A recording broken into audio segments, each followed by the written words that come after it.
nakuha ko na ito na chiko na ito, kabutangan dida, pero amo ito nga may ko plano nga pakatuon ko, katuon namon ang mga tag-iyan, mga inuman nila nga diri ako natugot yung pagpainuman mga minor.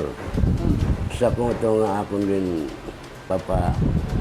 contact cancel nga mag-monitor kami para diri mga kabataan diri pa madamahin mga regnom nagpaka-uniforme pagod. So kakatuon namin ito hindi nga week para tag-iya hit ng mga tindahan ma-aware hira hit diri maupay nga binubuhat. So, akong pagkita, mga uniforme, mintos ada pa minor kay litihay ng mga uniforme. Amon tag nakita nga ng panalaron dami may ada. So, mintos mga high school pa nga nila, ada pa ito ha, minor. Amo ito nagpag. Pero ako nito talangon, maka-istorya ko at mga owner dida nga may coordination hit barangay.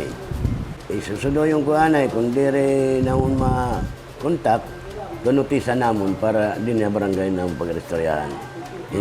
In time namon sisyon. Ano di parawagan ka?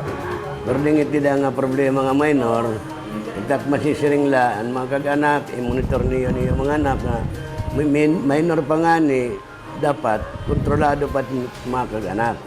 Monitor ang liwat niyo at atong mga kabataan kay para ingat sa kabubuason, mga kabubuason. Yan, ikadua, subay eskwelahan, wala ko masisiring, kay diri itong siguro out na ito eskwelahan. Kanang kag-anak ko dito responsibility, nga ikadua, ang tindahan, nga diri ko magpainom in minor, kay adam iton ha, baga, nasusubahit balaod, nga diri pwede magpainom kita yung mga minor kay wala pa nga mga pakabuhi. Sa itong nga didiri. So, amo na tak magkukuanit, kag-anak ko, kinanglan iya itong lookout pa. Paulion, oras, in may eskwela. Amo na tak magasagdan ito, sa mga kag-anak ko. Sa gapang kag-anak, diri ko pwede ito kaya tugutan, tak mga anak, monitor ko. Kaya ada itong pagkakahubog. Di nga ni magagaway, makadto hotel. Problema ang gobyerno naman ka nagdadamot tao.